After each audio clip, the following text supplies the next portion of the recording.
পিছন থেকে গিয়ে বললাম, আপু আমাকে মাফ করে দাও, আমি ওই সময় ইচ্ছা করে ধাক্কা খাই নাই।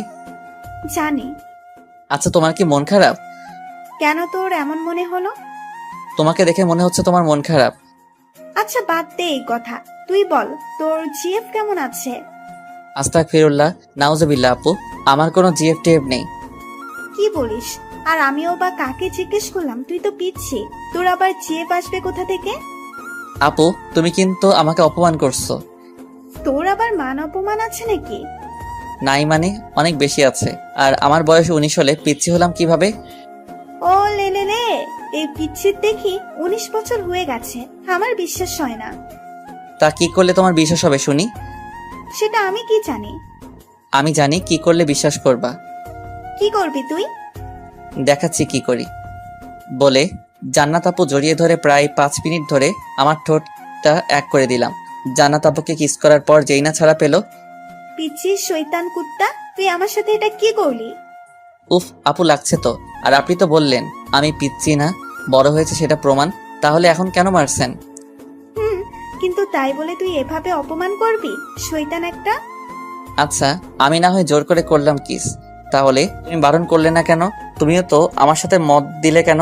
তার মানে তুমি এটাই চাইছিলে তাই না? না মানে এটা কেন চাইবো? কারণ তুমি আমাকে ভালোবাসো তাই। তোকে কে বলছে আমি তোকে ভালোবাসি? আর আমি কি তোকে কোনোদিনও বলছি যে আমি তোর মতো পিচ্ছিকে ভালোবাসি? বারে কি বললে? আমি বুঝি না? বুঝি। তুমি সবসময় আমার সাথে কথা বলতে আসো, আবার বের হওয়ার আগে তুমি নিজে থেকে বের হয়ে যাও, যাতে আমার সাথে ইচ্ছা করে ঝগড়া করতে পারো। আর আমি যে পিচ্ছি না সেটা কিন্তু একটু আগে প্রমাণ করলাম। আবার যদি প্রমাণ হয় তাহলে এবার কিন্তু কিস করলে 5 মিনিটে না 10 মিনিট আগে ছাড়বো না বলে দিলাম। ওই রাখছি, এবার কিন্তু বেশি বেশি হচ্ছে। তুই কিন্তু আমার হাতে এবার মার খাবি বলে দিলাম। কেন, সত্যি কথা বলছি তাই কি মাইর দিবা? আজকাল সত্যি কথার দাম নাই। তাছাড়া তুমি যে আমাকে ভালোবাসো সেটা আগে বললেই তো পারতে। ওই, আমি তোকে ভালোবাসি না, আর তুই আমার ছোট। ভাবলি কি করে যে আমি তোকে ভালোবাসবো? দূর হ সামনে থেকে। ভালোবাসো না তো আমাকে? না, বাসি না। সামনে যা তো, সামনে থেকে। আচ্ছা যাচ্ছি। তারপরে কিন্তু আমাকে কিছু বলতে আসবে না যে তুমি আমায় ভালোবাসো, তখন কিন্তু আমি তোমাকে মারবো বলে দিলাম। আমি বলবো তোকে ভালোবাসি? এটা কখনো হবে না বলে দিলাম।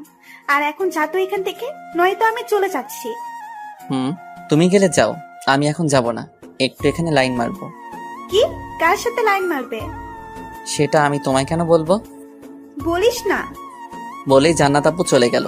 আর আমি ফোন বের করে ফারজানাকে আমাদের বাসার ছাদে আসতে বললাম। ফারজানা আমার সাথে পড়ে আর আমার পাশের বিল্ডিং এ থাকে, কিন্তু ফারজানা আমাকে একটু একটু ভালোবাসে। আমি পেছনে ছাদের গেটে তাকিয়ে দেখি কারো ছায়া দেখা যাচ্ছে, মনে হয় জান্নাত আপুর। তাই শিওর হওয়ার জন্য ফোনে মিথ্যা কথা বলা নাটক করলাম। আর দেখি ওই যে ছায়া গেটের ভেতর থেকে বের হচ্ছে। এটা জান্নাত আপু। পরে মিথ্যা নাটক বন্ধ করলাম, এখন আসল নাটক করব। একটু পরে ফারজানা আসলো। আমি ওকে মেসেজ করে সব বললাম যে ওর সাথে এখন মিথ্যা প্রেমের নাটক করব। এই, আমার বাবুটা কেমন আছে? আমার বাবুনি আমার কাছে আসলে কি খারাপ থাকা যায়? তা বাবুনি তুমি কেমন আছো? আমিও ভালো আছি। আমার বাবুটা? তা আমার বাবুনি কি দুপুরে খাইছে? হুম, খাইছি। আমার বাবুটা কিছু খেয়েছে? সেও খাইছে। আচ্ছা বাবুনি, তোমার আসতে এত দেরি হলো কেন? তোমার হবু শাশুড়ি আমাকে আসতেই দেয় না, তাহলে কি করব বলো? তাও ঠিক, কিন্তু আমার শাশুড়িটা অনেক ভালো। ভালো না ছাই, আমার বাবুটার সাথে আমার দেখা করতে দেয় না, সে আবার ভালো। তুমি আমার শাশুড়িকে একদম কিছু বলবে না বলে দিলাম। কেন বলবো না? আমার বাবুর সাথে দেখা করতে যে আমাকে দিবে না, সেই খারাপ, বুঝছো? বুঝলাম। কি বুঝলে? বুঝেছি যে আমার বাবুনিটা আমায় অনেক ভালোবাসে।